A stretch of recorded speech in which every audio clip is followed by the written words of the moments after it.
Bonjour tout le monde et bienvenue à Conversation sur l'arthrite, de bonnes idées pour bien manger.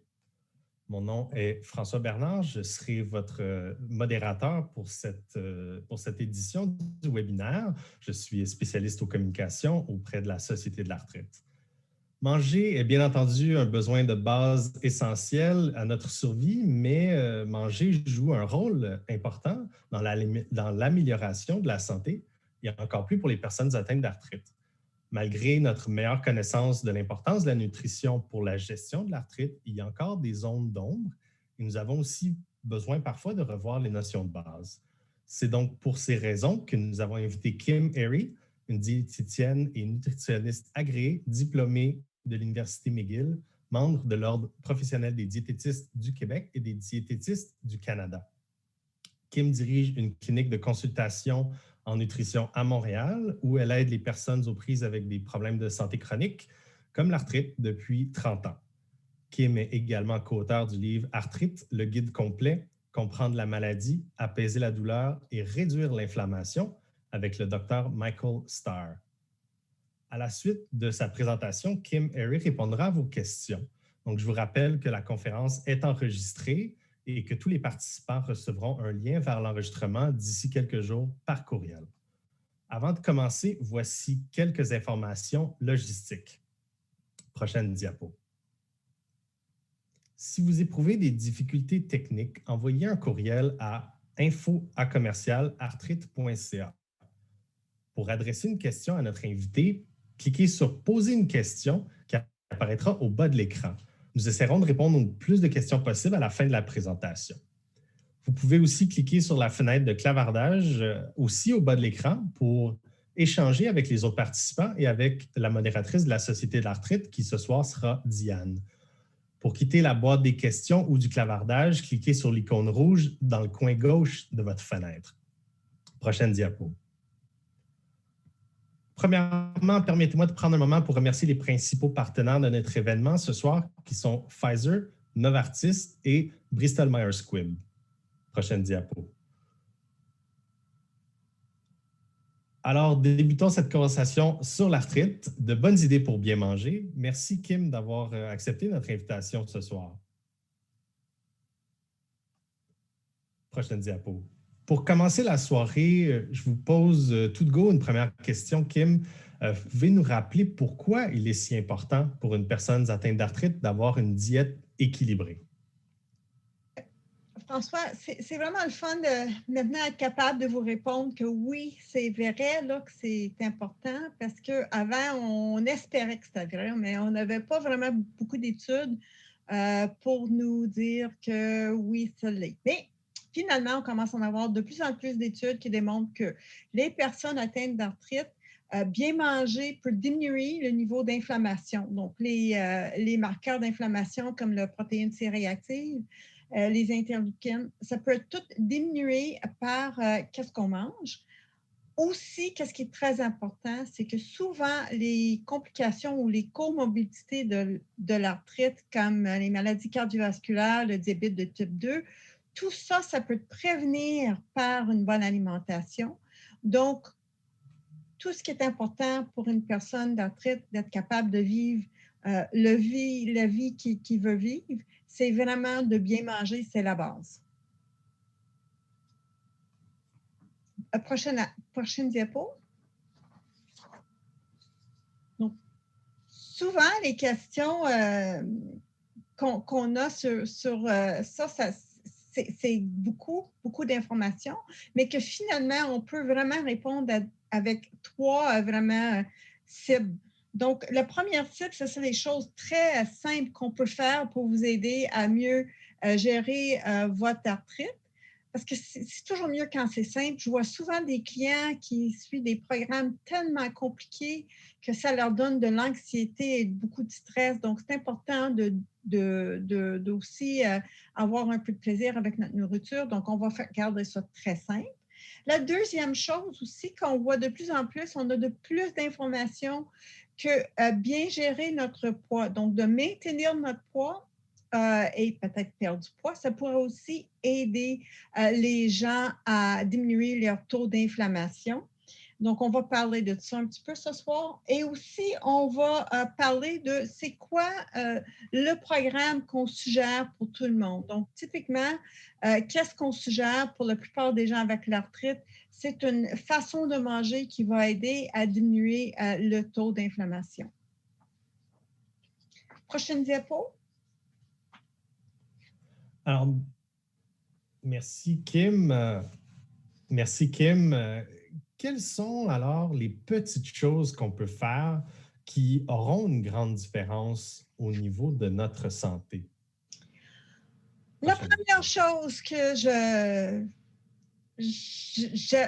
demande à tous mes clients de faire, et c'est parfois c'est la dernière que les gens essayent.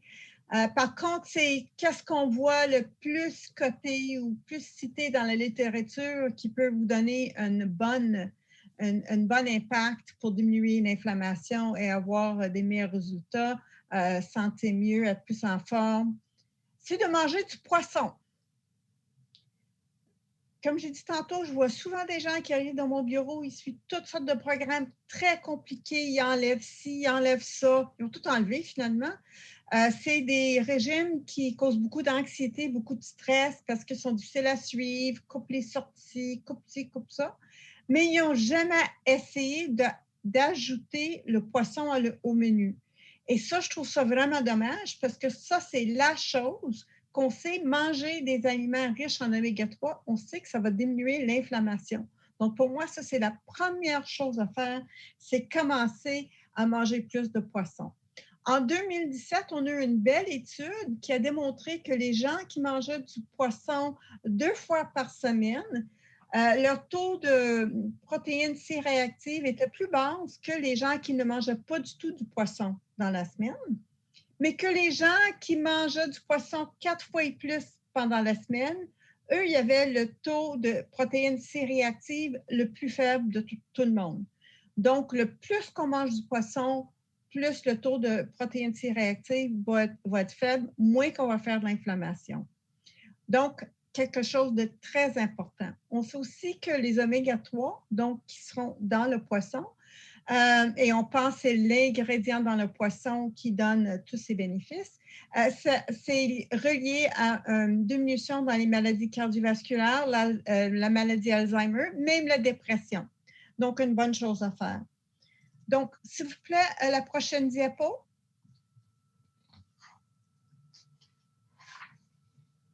Prochaine diapo, s'il vous plaît.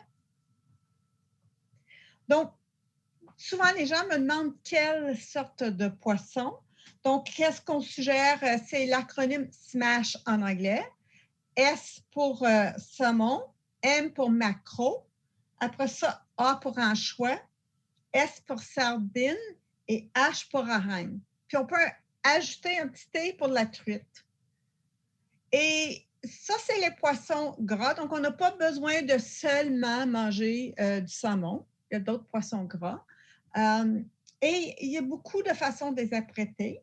On peut, par contre, se fier aussi sur des études des années 80 qui ont été faites en Angleterre, qu'eux, ils voyaient que les gens qui mangeaient plus de poissons, peu importe le type de poisson, donc un poisson blanc comme le filet de sole ou autre, et n'importe de quelle façon c'était apprêté. Donc, ça pouvait être dans du fish and chip, n'importe de quoi, donc pané, la friture, tout. Les gens qui mangeaient plus de poissons, leur taux de maladie cardiovasculaire était plus bas. Donc, on sait que tout ce qui sort, tout ce qui est poisson et fruits de mer va avoir un bienfait, et donc, on vous demande d'en manger plus souvent possible. Prochaine diapo, s'il vous plaît. Donc, pour la première étape, c'est vraiment de trouver des recettes. Parce que moi, je sais, mon fils, il ne mange pas de poisson, il n'aime pas ça. Jusqu'à temps que j'ai trouvé une façon de l'apprêter qu'il l'aimait. Donc, si je fais une façon que je prends saumon fumé et je le mets avec des pâtes dans une petite sauce légère, à ce moment-là, il va bien manger ça, il va manger son poisson. Donc, je peux l'intégrer une fois par semaine, le poisson, comme ça. Une autre façon qu'il va manger le poisson, c'est si je lui fais un sandwich au thon. Donc, 2 fois dans la semaine, on a 2 recettes différentes pour lui. Donc, c'est très simple. On commence avec souvent des choses très simples. Donc, j'ai des gens qui adorent j'ai une cliente que j'ai discuté avec aujourd'hui, puis elle m'a dit, j'aime ça le saumon fumé. Donc, je prends une tranche de saumon fumé le matin avec une tranche de fromage et ça, je sais, à tous les jours, j'ai un petit peu de saumon fumé. Donc, c'est vraiment facile d'intégrer. C'est juste de trouver celles qu'on aime et les ajouter dans notre régime alimentaire. N'oubliez pas, on peut même prendre du poisson pané. On peut paner notre poisson, on peut faire cuire au four ou dans une friteuse à l'air. Donc, ça aussi, ça va donner quelque chose un poisson très croustillant et qui ressemble beaucoup plus à un poisson qu'on a mis dans la vraie friteuse. Et comme ça, on va peut-être plus aimer. Donc, n'oubliez pas que c'est très facile. On commence simple, mais on mange plus de poisson. C'est la première chose à faire. Prochaine diapo. Prochaine diapo. Perfect. Donc, go ahead. Allez-y. Allez-y. Donc, merci Kim. Donc, évidemment, avec le poisson, on pense oméga 3, vous l'avez mentionné. C'était d'ailleurs la question d'une personne avant le webinaire qui nous demandait quelle est réellement l'efficacité des oméga 3 et est-ce qu'il y a un dosage d'oméga 3 qui est recommandé? Est-ce que je peux dire?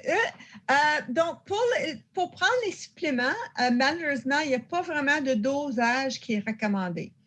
On a quelques études. J'en ai vu des études qui ont essayé des dosages de 3000 mg d'oméga 3 jusqu'à 5000 mg d'oméga 3. Toujours l'huile de poisson, parce qu'on aime bien avoir les huiles de poisson. Parce que ça, c'est plus efficace pour diminuer l'inflammation. Par contre, on a vu quelques études avec l'huile de krill. Donc, 300 mg de l'huile de krill a diminué les symptômes de polyarthrite rhumatoïde jusqu'à 30 et 500 mg de l'huile de krill avait diminué les niveaux de protéines C réactives jusqu'à 30 Donc, c'est des super bels résultats. Importante, même avec le poisson, mais surtout avec les suppléments, c'est de toujours vérifier avec votre nutritionniste ou avec votre pharmacien pour être sûr que il n'y a pas de contre-indication de prendre un supplément à un dosage si élevé ou il n'y a pas de contre-indication avec d'autres médicaments, soit une contre-indication avec un médicament ou avec une maladie que vous avez. Donc, de toujours vérifier à prendre des grands dosages. OK? Prochaine diapo.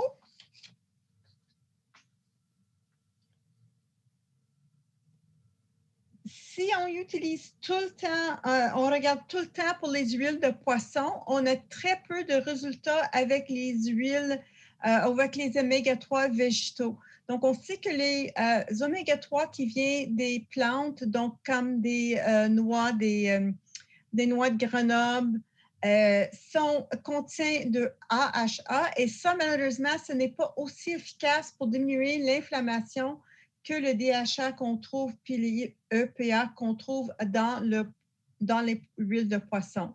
Donc, toujours mieux de prendre de l'huile de poisson si possible et si vous prenez un supplément important, une huile de poisson.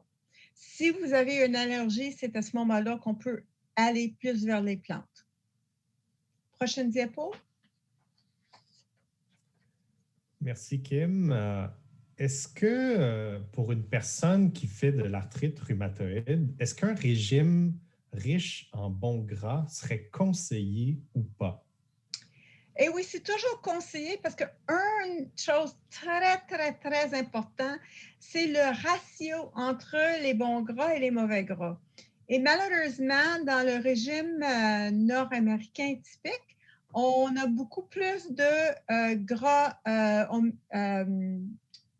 oméga 6 versus le gras oméga 3. Et cette ratio-là est complètement à l'envers. Donc, présentement, le ratio, on estime, c'est entre 30 à 1 ou jusqu'à, ça peut être aussi bas que 16 à 1 de oméga 6 à oméga 3, mais c'est supposé être 1 à 1. Donc, c'est quand même, on a du chemin à faire. Donc, on a besoin de diminuer, oui, les huiles, les gras saturés, parce que les gras saturés qui viennent des produits animaux, ça, c'est associé avec une augmentation dans l'inflammation. Mais aussi, le mauvais ratio entre l'oméga 6 et l'oméga 3, ça aussi, c'est associé avec plus d'inflammation. Donc, pour diminuer les oméga 6, on a besoin de diminuer certaines huiles, comme l'huile de tournesol, l'huile de maïs. Puis malheureusement, ça, c'est des huiles qui sont très prévalentes dans des aliments qui sont transformés.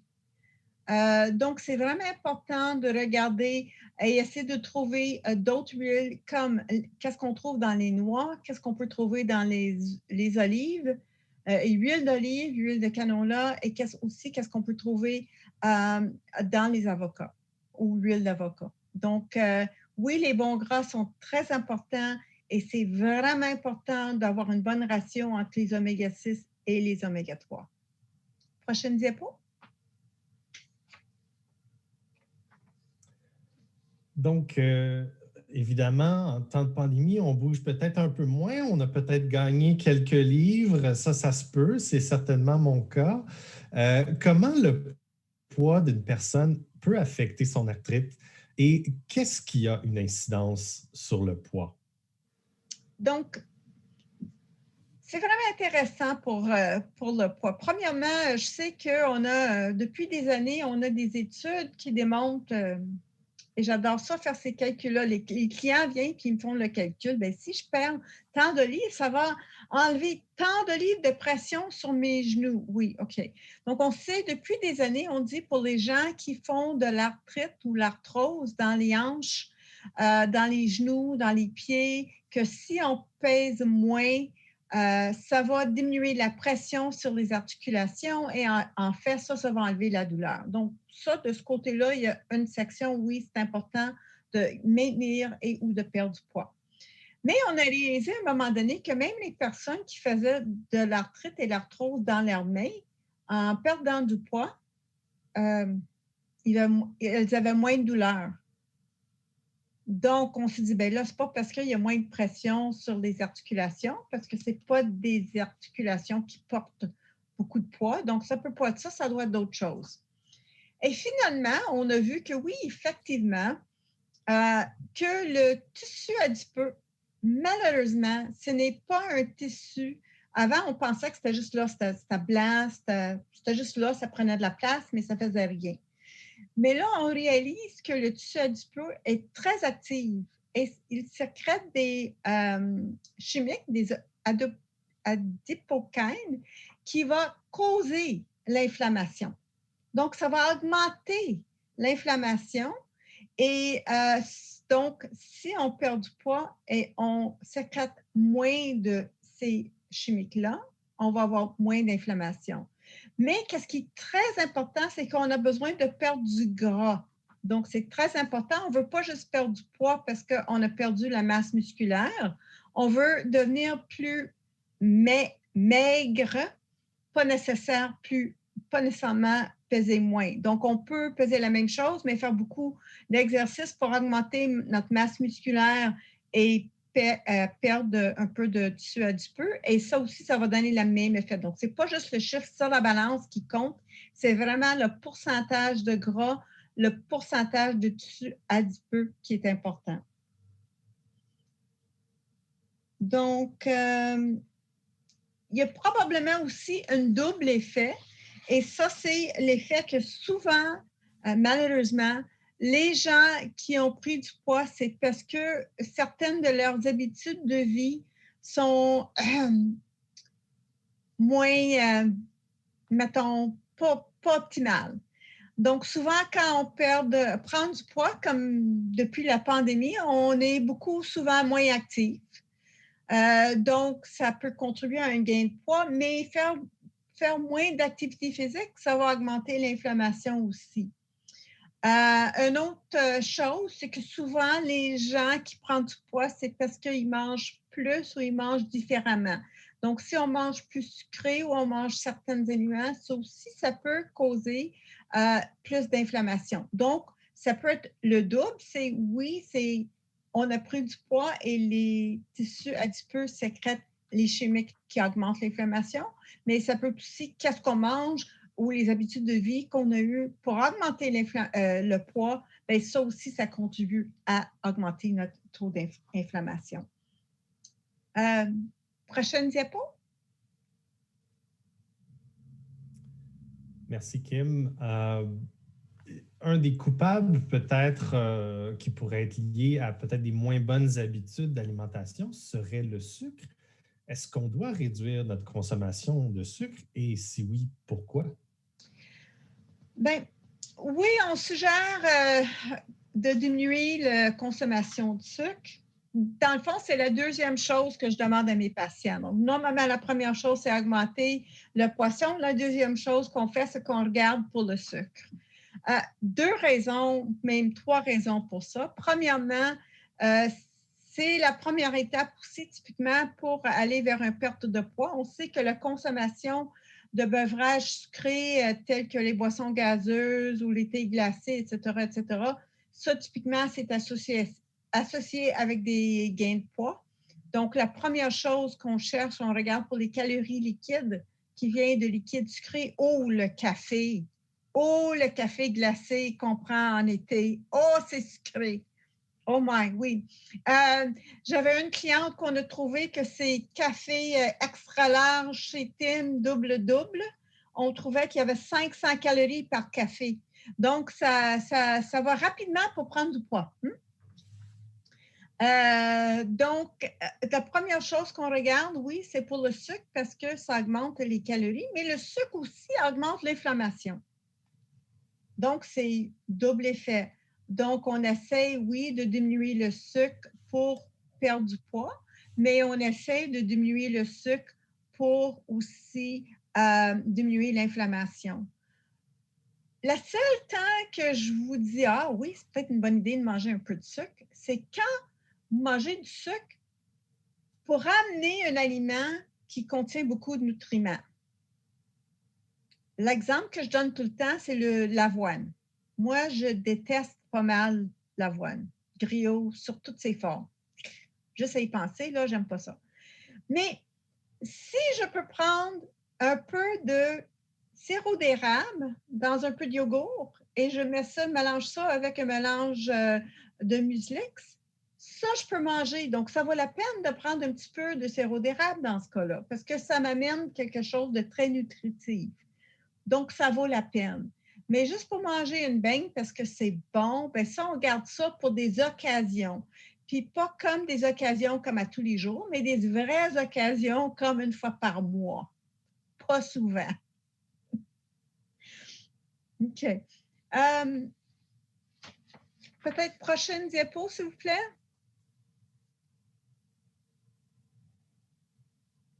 Et la prochaine? La prochaine diapo? Donc, la prochaine chose que j'aimerais mentionner, parce que j'ai souvent des clients qui vont me dire « Ah oui, Kim, c'est super, je vais enlever le sucre et je vais prendre tout ce qui est substitut de sucre. » Peut-être que non.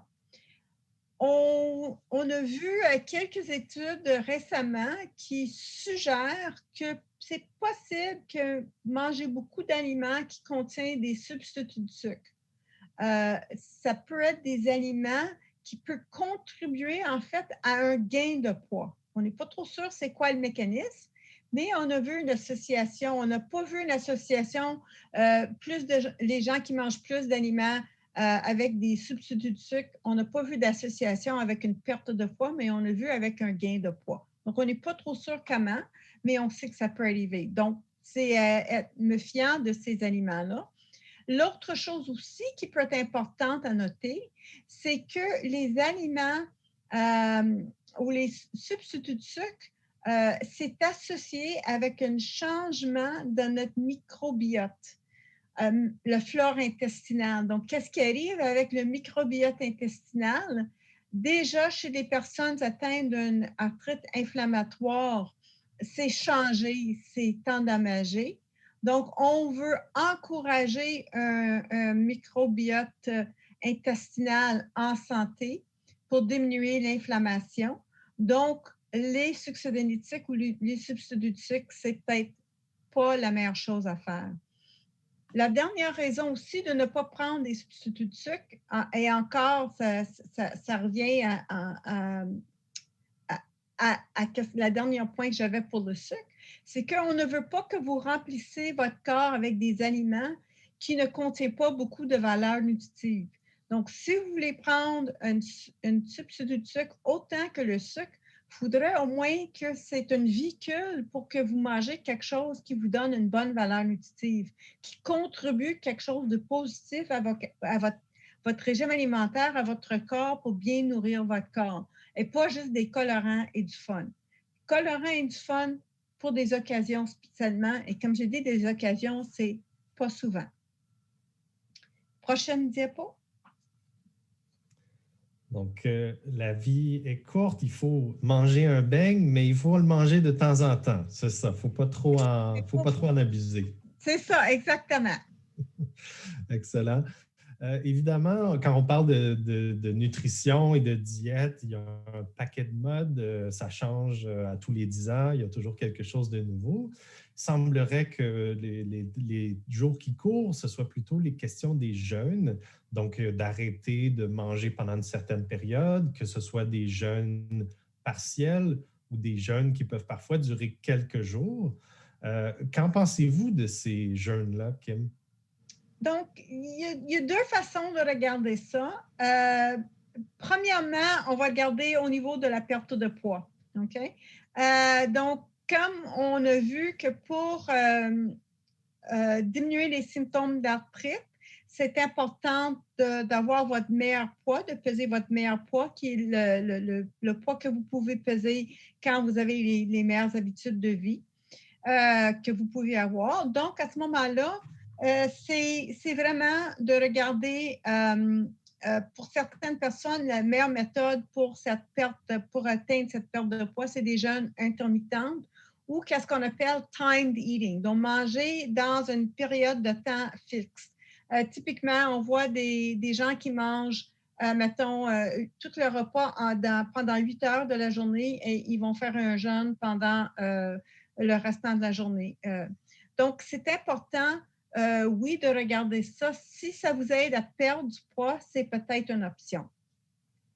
Si on regarde juste au niveau de l'inflammation, ça, je peux commencer à vous dire que premièrement, il y a un peu de littérature de recherche qui a été faite sur l'arthrite rhumatoïde, mais il n'y a pas beaucoup de recherches qui ont été faites sur d'autres types d'arthrite. Donc, on a peut-être moins d'informations. On sait que manger moins de calories, en général, avoir moins de calories qu'on a besoin, c'est associé avec la longévité. Par contre, là, je trouve que c'est très important, il y a quand même des gens qui ont vu des effets néfastes. Donc, on ne peut pas dire que c'est la bonne chose pour tout le monde. On sait que manger trop et manger beaucoup trop, c'est pas bon, mais peut-être manger pas aussi, c'est pas bon aussi. On a besoin encore de recherche là-dessus. Pour diminuer l'inflammation, les études encore sont pas claires. Si on regarde, on a tendance à penser que si on fait un jeûne pour 3-4 jours, avec donc un régime réduit en calories. Je ne parle pas d'un jeûne total, mais mettons un tiers des calories, des calories que vous avez besoin pour la journée à peu près. Pour 4 ou 5 jours dans un mois, peut-être, on voit que ça peut diminuer les marqueurs d'inflammation, mais on n'est pas sûr c'est quoi l'effet à long terme. Donc, ça va durer pour un court terme, mais est-ce qu'on peut faire ça continuellement? On n'est pas sûr. L'effet sur faire un jeûne, les journées alternantes, ça aussi, on n'est pas sûr. Une étude qu'on a vue, c'était faite il y a 30 ans. C'est une des premières études que j'ai lues sur nutrition et arthrite et j'étais tellement contente d'avoir finalement quelque chose. Et c'était que les gens ont fait un jeûne pendant 7 jours à peu près et après ça, ils ont fait un régime végétarien pendant 3 ans de temps. Il y avait 15 personnes qui ont participé dans cette étude et sur ça, 5 personnes ont eu des bons résultats. Donc, qu'est-ce que je retiens de tout ça? C'est qu'il y avait quand même, sur 15 personnes, il y avait 10 personnes que ça n'a rien fait. Et je pense que c'est ça qui est important, c'est que oui, il y a certaines personnes qui vont bien répondre, mais il y a beaucoup de gens qui ne répondent pas à ce genre de traitement. Donc, oui, on peut peut-être essayer si on est bien surveillé par notre médecin, notre nutritionniste, notre pharmacien. On a besoin de consulter ces gens-là avant de faire un jeûne, avant de changer trop ce qu'on mange pour s'assurer qu'on ne dérange pas nos médicaments, que ça ne dérangera pas autre chose, autre maladie, il n'y a pas d'autres contre-indications.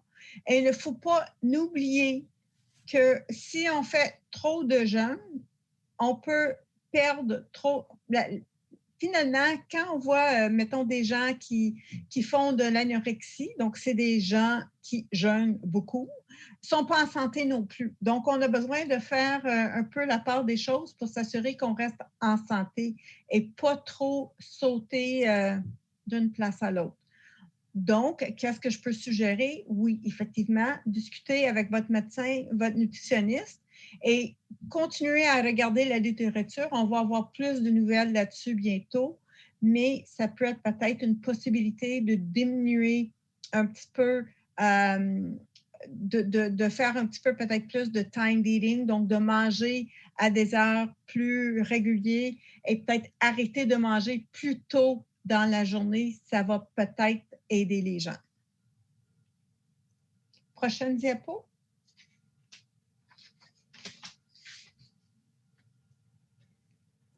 Donc, je pense que qu'est-ce qui est important, là, c'est vraiment d'arrêter le gain de poids. Et ça, c'est vraiment important qu'on parle de tout ça. Et les jeunes et tout, c'est vraiment d'arrêter le gain de poids.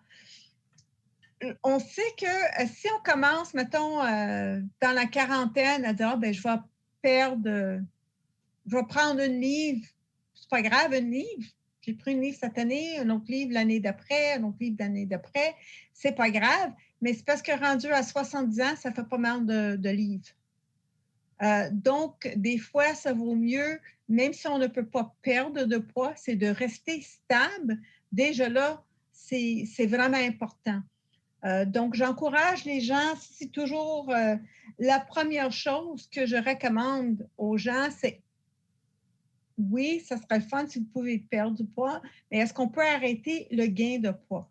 On peut rester où vous êtes, concentré sur adopter des meilleures habitudes de vie, concentré sur bien manger, concentré sur d'autres choses, diminuer votre taux de gras et puis on va voir par après si jamais vous réussissez à perdre du poids, bien, tant mieux. Prochaine diapo.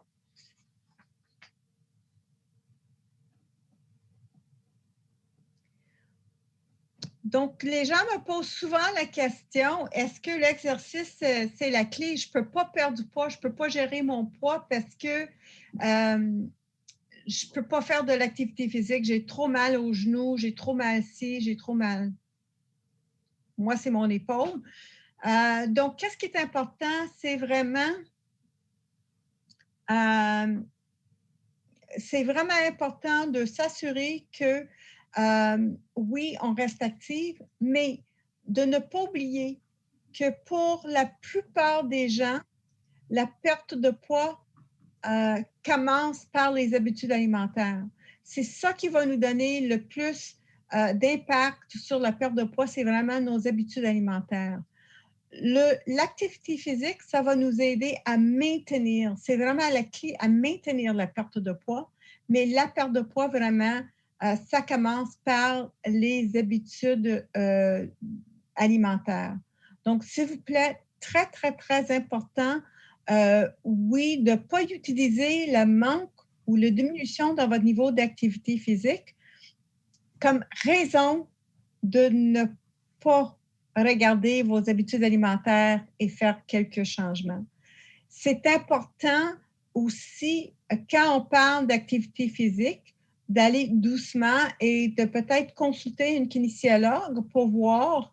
J'en ai souvent des clients qui me disent « je ne peux pas faire ci, je ne peux pas faire ça », mais après une consultation avec une kinésiologue, ils sont capables de trouver des activités qu'ils sont capables de faire sans douleur ou la façon de le faire. Et le kinésiologue est capable de bien leur expliquer comment commencer, comment débuter et progresser, donc ça va bien aller. Donc, c'est vraiment important de passer tout de suite à l'action avec les aliments, même si vous n'êtes pas capable de bouger beaucoup, beaucoup. Prochain. Merci, Kim. On va passer peut-être rapidement à la prochaine question. Est-ce qu'il y a alors une diète spécifique que les personnes arthritiques devraient suivre? Prochaine diapo. Oui, c'est vraiment, vraiment, vraiment facile. On peut aller à la prochaine diapo. Oui, c'est vraiment facile. Dans les études, de plus en plus, qu'est-ce qu'on voit, c'est que les gens qui suivent un régime méditerranéen, à savoir une belle influence sur nos marqueurs d'inflammation, donc la protéine C-réactive, et ça va avoir une belle influence pour aider les gens qui font de l'arthrite inflammatoire. Donc, si on peut aller à la prochaine diapo. Donc, ici, on voit une cercle, c'est le régime méditerranéen. Normalement, on voit une pyramide, mais j'ai trouvé le cercle un petit peu plus intéressant pour les gens. Entre autres, parce que je trouve que ce qui est au centre du cercle est autant important que ce qui est autour. Et la chose que j'aimerais mentionner rapidement, c'est les deux en haut. On voit les deux plus petits. Ça, c'est les aliments sucrés et la viande rouge. Et ça, c'est les aliments à diminuer notre consommation, qu'on a déjà parlé beaucoup.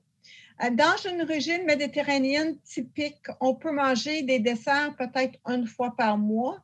Et la même chose pour la viande rouge, c'est peut-être une fois par mois, max une fois par 15 jours.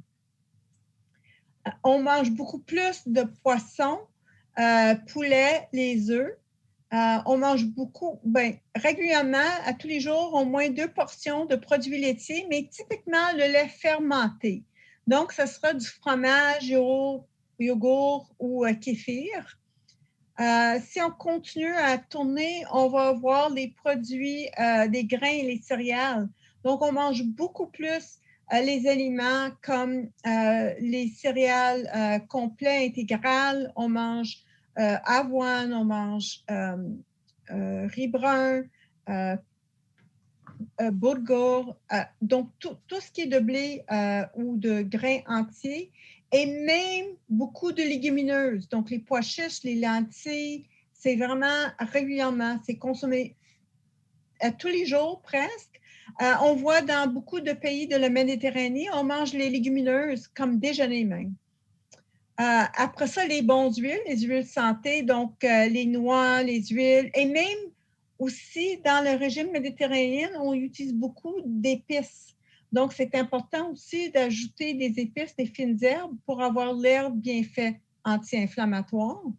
Et dernièrement, toujours une bonne portion, donc la moitié de notre assiette, toujours des légumes et des fruits, puis une grande variété de légumes et de fruits. Donc, si on commence avec ça, c'est une bonne base. Prochaine diapo.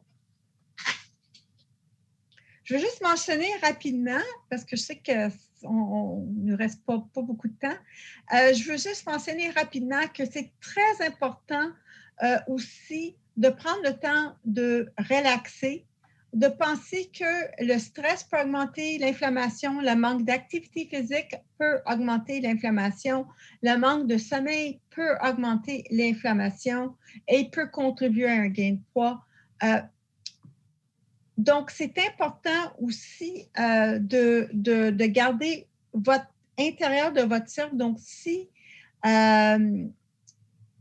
on peut prendre soin de ces habitudes-là, c'est vraiment important et ça va aussi occasionner qu'on est plus heureux, puis avoir moins besoin de manger nos émotions ou trouver tout notre plaisir dans les aliments, si on a du plaisir un petit peu plus ailleurs.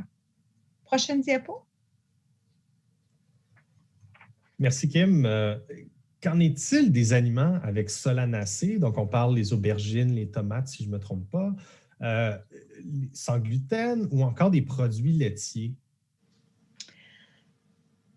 Bon, bonne nouvelle, mauvaise nouvelle, c'est qu'on voit qu'avec toutes ces études-là, même les gens qui pensent que c'est des régimes très intéressants, on a besoin de vraiment admettre que ça peut aider à peu près au maximum de 30 de la population.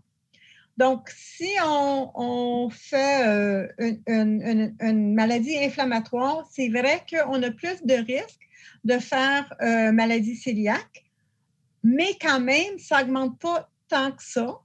C'est vraiment, donc, pas plus que 30 de la population qui va être atteinte. La même chose pour les solanacées et la même chose pour les produits laitiers. Donc, ça veut dire que 70 des gens qui font de l'arthrite inflammatoire, faire ces changements-là n'aide pas. Donc, c'est important, premièrement, deux choses. Oui, vous pouvez essayer parce que je n'ai aucun test qu'on peut faire pour vraiment vous aider à voir si vous êtes intolérant. Il n'y a pas de test exact. Donc, la seule façon vraiment de savoir, c'est d'essayer. Donc, je ne vous dirai jamais de ne pas essayer. Mais par contre, je pense après un certain temps, on peut dire non, ça ne m'a pas aidé. Et on n'a pas besoin de se culpabiliser parce que ça ne vous a pas aidé. Ce n'est pas votre faute. Même si je voudrais, je ne suis pas intolérante aux noix. Je mange des noix, je n'ai pas d'allergie. C'est peut-être plate, là, mais je ne fais pas d'allergie aux noix. Bon, comme il y a juste seulement 4 de la population qui sont allergiques aux noix, ce n'est pas tout le monde qui est allergique aux noix. Ça se peut que c'est juste 30 des gens qui souffrent ou qui font de l'arthrite qui vont avoir des problèmes avec ces aliments-là.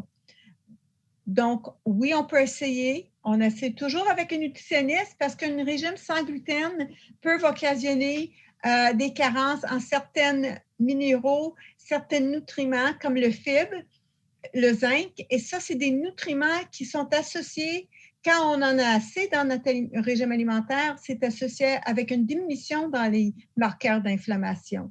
Donc, plus qu'on mange du fibre, moins qu'on fait de l'inflammation. Donc, si on enlève le gluten, on enlève beaucoup de fibres et ça peut occasionner plus de problèmes et pas moins de problèmes. On avait aussi une question, est-ce qu'il y avait un type de grain qui était meilleur qu'un autre? Et non, finalement, si on enlève, on a besoin aussi d'arrêter de penser qu'il y a un aliment miracle. C'est important de faire une diversité dans notre alimentation parce que c'est ça qui encourage une diversité dans notre microbiote intestinal. Donc, c'est vraiment important de manger des différents grains, des différents aliments. Donc, non, comme je dis, il n'y a pas de régime miracle et non, on n'a pas besoin de tout éviter. On commence plutôt par augmenter le poisson et augmenter les légumes et les fruits. On retourne à notre cercle méditerranéenne en premier. Prochaine diapo. Je veux juste aussi mentionner qu'une étude assez récente qui est sortie dans 2020 a mentionné que les gens avec arthrite rhumatoïde qui mangeaient beaucoup d'aliments super processés, donc super transformés, c'est eux qui avaient des problèmes, plus de maladies cardiovasculaires. Donc, je pense que c'est vraiment important de diminuer les aliments transformés. Si on peut aller à la prochaine diapo. Donc, si on a de la difficulté à préparer les aliments, oui, on peut prendre des aliments minimalement transformés, donc des légumes déjà coupés, des aliments peut-être légèrement transformés, comme ça, ou mettons une sauce tomate, il n'y a pas beaucoup de choses ajoutées, mais qu'on fait la plupart de nos aliments à la maison ou avec quelqu'un qui les fait pour nous, selon nos recommandations, selon nos recettes, pour s'assurer qu'on ne mange pas les aliments super ou très transformés, parce que ça, c'est toujours associé avec plus de problèmes de la santé. Peut-être on peut sauter jusque 2 diapos, s'il vous plaît. Prochaine diapo. Et prochaine. Prochaine diapo. Donc, qu'est-ce qu'on veut? Ce qu'on ne veut pas que vous ressentiez que vous êtes dans une prison. On veut que vous aimez ce que vous mangez une variété d'aliments, que vous adorez ça, que vous avez de la plaisir, mais que vous choisissez des aliments santé. Donc, prochaine diapo, s'il vous plaît. Je demande toujours, je fais toujours un défi à tout le monde de regarder leur alimentation et de regarder pour des petites choses que vous pouvez faire pour essayer d'améliorer vos habitudes alimentaires. Est-ce qu'on peut commencer par manger le poisson une fois par semaine? Est-ce qu'on peut commencer par manger des noix de temps en temps? Est-ce qu'on peut essayer d'intégrer des olives en quelque part ou l'huile d'olive en quelque part? Qu'est-ce qu'on peut faire pour manger un petit peu plus de légumes? Donc, allez-y doucement, mais essayez d'intégrer des meilleurs, des nutriments qui contiennent beaucoup de valeurs nutritives, des aliments avec beaucoup de valeurs nutritives dans votre alimentation.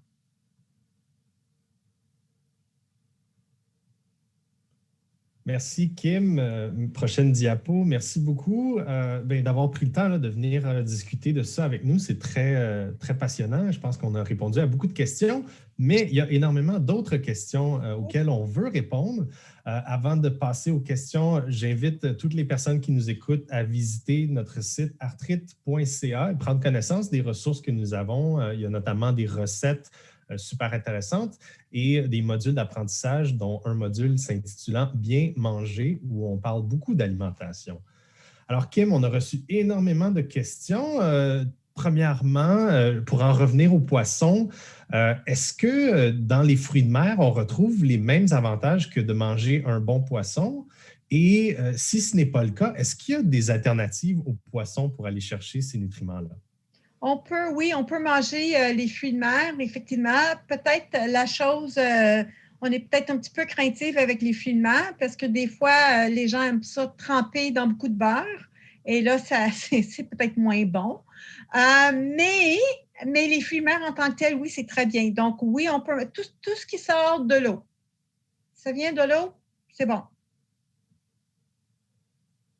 Merci. Et par rapport encore aux poissons, donc, est-ce qu'on doit craindre, par contre, des niveaux de pesticides ou de mercure? Et donc, est-ce qu'il y a comme un maximum de fois par semaine où on doit manger du poisson?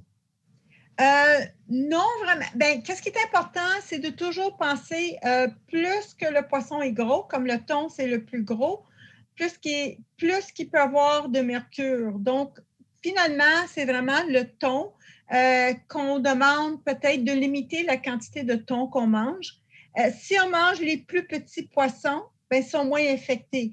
Donc, bonne nouvelle parce que le hareng et aussi les sardines, c'est des petits poissons. Le maquereau, c'est tous des petits poissons et c'est tous des poissons qui sont recommandés parce que c'est des poissons gras. Donc, super bien de manger, même le saumon. On essaie aussi de trouver des poissons qui sont pêchés dans les pêcheries renouvelables. Là, à ce moment-là, on est peut-être un petit peu plus sûr que c'est moins de chances d'avoir des problèmes. Aussi, le site Agriculture Québec a une liste de poissons et combien de fois, mettons, si on veut aller dans les lacs dans la région et pêcher, on a des recommandations pour les poissons et les niveaux de toxines sur le site d'Agriculture Québec. Merci. Évidemment, beaucoup de gens aiment certaines huiles, ont entendu les propriétés de certaines huiles. Est-ce que, par exemple, l'huile de coco serait recommandée pour diminuer l'inflammation? L'huile de noix de coco, c'est un gras saturé, donc ce n'est pas recommandé pour diminuer l'inflammation. Typiquement, on suggère que c'est quelque chose, si on le prend dans notre quota ou notre ratio de gras saturé, ça va, mais au-delà, non, ce n'est pas vraiment recommandé. Merci. Qu'est-ce qu'il y en est des épices? Est-ce qu'il y a certaines épices qui seraient avec des propriétés fantastiques? On pense notamment, plusieurs personnes nous parlent, exemple, du curcuma. Est-ce que vous avez vu des propriétés à ça? Oui, le curcuma, c'est très bien. On voit effectivement que ça peut diminuer l'inflammation. Si on voit différents régimes autour du monde, on peut voir qu'on consomme quand même pas mal plus qu'on consomme en Amérique du Nord. Ça peut aller jusqu'à, je pense, jusqu'à 2 grammes par jour. Donc, c'est vraiment beaucoup plus qu'on prend ici. On voit aussi avec la cannelle, ça peut aider à diminuer l'inflammation, le gingembre. Donc, il y a plusieurs épices. Ma première recommandation, parce que jusqu'à date, on n'a pas vraiment des recommandations en termes de quantité spécifique et de dire, OK, tant, c'est au moins commencer à les inclure. Commencez par prendre un thé avec un peu de gingembre dedans. Commence par ça. Commencez par mettre un peu de gingembre sur vos fruits quand vous les mangez ou les mélanger dans vos recettes. Commencez par mettre un peu de cannelle avec vos fruits dans votre griot. Pour en avoir un peu comme ça, ça va aider. Vous avez parlé des suppléments. Est-ce que la glucosamine, par exemple, c'est quelque chose qui est souhaité et qu'on devrait apporter à notre diète? On voit de plus en plus d'études qui suggèrent que la glucosamine, comme ça diminue l'inflammation, ça va aider en général pour les gens qui font de l'inflammation, peu importe la raison, donc arthrite, arthrose, peu importe. La plupart de nos études, par contre, sont faites jusqu'à date, c'était avec l'arthrose au genou. Et on voit une légère amélioration. Typiquement, on demande des gens de prendre à peu près 1500 mg par jour dans 3 doses. Et par contre, comme tout supplément, le glucosamine peut diminuer votre taux de sucre. Donc, si vous prenez des médicaments pour diminuer déjà votre taux de sucre, il faut faire attention avant que vous commencez la glucosamine parce que ça peut diminuer davantage et là, vous pouvez peut-être tomber en hypoglycémie. Donc, c'est vraiment important de vérifier avec votre pharmacien pour s'assurer que la glucosamine et vos médicaments, ça va bien ensemble. Vous avez parlé tout à l'heure d'éviter certains breuvages qui avaient du sucre, on pense aux boissons gazeuses. Qu'en est-il de l'alcool ou peut-être même du kombucha? Kombucha, ça peut être correct. C'est une façon de amener des probiotiques, donc les bonnes bactéries, améliorer notre flore intestinale. Donc, ça peut être une bonne chose. Mais oui, c'est un peu sucré. Donc, je pense que ça devient après ça une question peut-être de poids et ou les autres sources de sucre dans votre journée. Si on regarde qu'on suggère de consommer seulement 5 à 10 cuillères à thé de sucre par jour, selon ça, c'est les recommandations. Donc, qu'est-ce qu'on a besoin de faire? C'est oui, si notre kombucha rentre dedans, tant mieux. Mais si on a déjà mangé 2 biscuits puis 5 morceaux de gâteau, c'est peut-être trop aussi, même dans le kombucha. L'alcool, c'est avec modération et ça peut aussi dépendre de vos médicaments. Donc, encore, le régime méditerranéen, on parle de normalement une consommation de 20, puis là, n'oubliez pas, vous parlez avec une nutritionniste. Hein? Donc, on parle d'une consommation par jour, mais la consommation, c'est à peu près 125 millilitres. Donc, ce n'est pas les grands verres qu'on trouve au restaurant, là, plein de vin. Donc, c'est vraiment important de faire un petit peu attention à ce niveau-là. Mais aussi, ça peut dépendre de vos médicaments. Dépendamment, mettons, si vous prenez des médicaments pour gérer votre taux de sucre ou si vous prenez des médicaments pour la maladie, pour l'hypertension, c'est peut-être mieux, ou d'autres médicaments, c'est peut-être mieux d'éviter. Donc, c'est de vérifier avec votre nutritionniste et votre pharmacien. Merci. Donc, au niveau des sucres, on fait attention. Est-ce que ça veut dire que pour quelqu'un qui mange beaucoup de fruits, elle doit faire attention et manger peut-être un peu moins de fruits? Les fruits, ça dépend. Premièrement, si votre poids, vous êtes à un poids santé ou un poids, vous êtes à votre meilleur poids, je dirais que non, on continue. C'est vraiment le sucre ajouté qu'on cible présentement. Donc, c'est vraiment le sucre qui vient pas des fruits, des légumes naturellement ou les pains, les céréales naturellement, mais vraiment qu'est-ce qui est ajouté.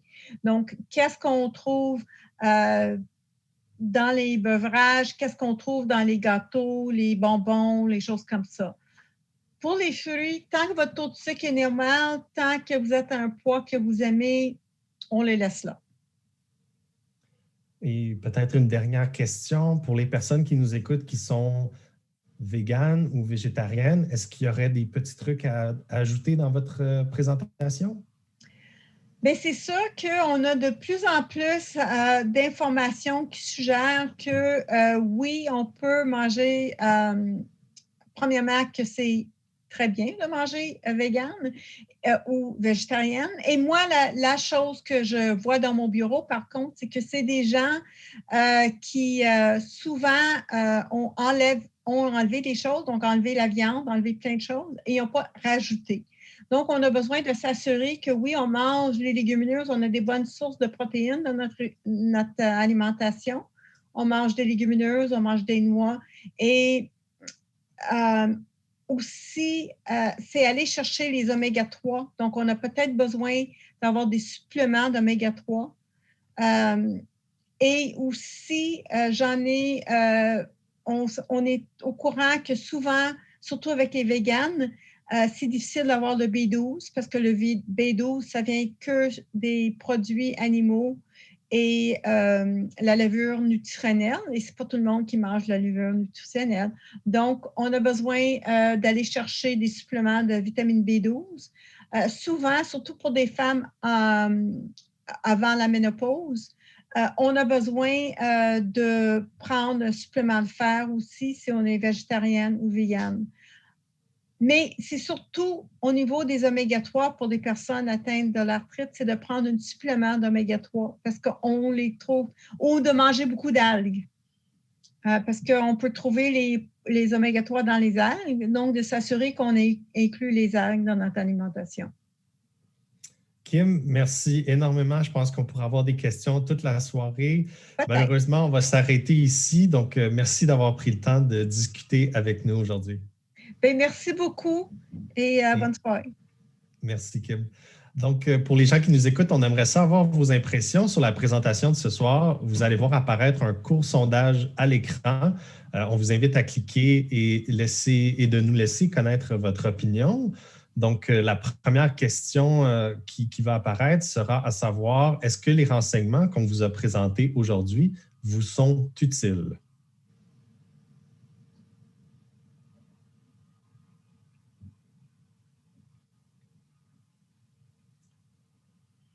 Pour ceux qui n'arriveraient pas à répondre au sondage et qui aimeraient partager des commentaires plus complets, sachez qu'un sondage plus étoffé vous sera envoyé avec l'enregistrement de la présentation d'ici quelques jours. On apprécie toujours les commentaires, les suggestions. Ça nous aide à créer les webinaires sur des sujets qui vous intéressent finalement. Donc, merci de votre commentaire. Prochaine diapo. Donc, encore une fois, on remercie nos principaux partenaires, donc Pfizer, Novartis, Bristol Myers Squibb, qui ont rendu cette présentation possible. Prochaine diapo. Et nous vous invitons à soutenir nos efforts et le travail que nous faisons afin de créer des ressources vous aidant et pour bien gérer votre arthrite. Si vous est possible, nous vous invitons aussi à faire un don en visitant arthrite.ca/donner. Prochaine diapo. Donc, voici ce qui conclut cette dernière édition des conversations sur l'arthrite, de bonnes idées pour bien manger. En mon nom, au nom de toute l'équipe de la Société de l'arthrite, merci d'avoir été des nôtres. Profitez de l'été et au plaisir de se revoir en septembre. Et encore une fois, merci beaucoup, Kim Harry, d'avoir été notre invité aujourd'hui. Bonne soirée à tous.